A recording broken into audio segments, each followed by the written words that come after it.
আলাইকুম। আজ তোমরা দেখে বুঝতেই পারছো কি রান্না করব। এক দেশে এক এক অঞ্চলে এটাকে ভিন্ন ভিন্ন নামে চেনে, বাট আমি এটাকে বলি কচুরমুখী।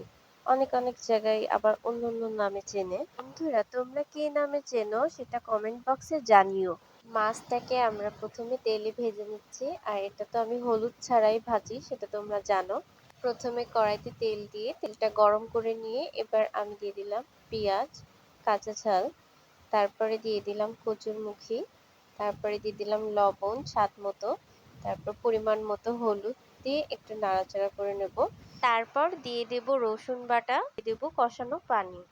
তা দিয়ে ঢেকে রাখবো। এবার ঢাকনা মাঝে মধ্যে উঠায়ে এটা একটু নাড়াচাড়া দিয়ে নিতে হবে। তার মধ্যে আমি এখন দিয়ে দেব জিরা গুঁড়া, পরিমাণ মতো সরিষা গুঁড়া দিয়ে আবার এটাকে একটু ঢেকে রাখবো। ঢাকনাটা এবার উঠায় আমি এটাকে ভালোভাবে একটু কষিয়ে নেব। ভালো করে কষিয়ে নিয়ে আমি দিয়ে দেবো ঝোলের পানি। এবার একটু ফুটে উঠলে এবার দিয়ে দেবো ভেজে রাখা মাছ, দিয়ে দেবো ধনিয়া পাতা, একটু ফ্লেভার আসবে। ভিডিও যদি ভালো লেগে থাকে অবশ্যই ফেসবুক পেজটাকে ফলো দিয়ে পাশে থাকবে। আল্লাহ হাফেজ বন্ধুরা।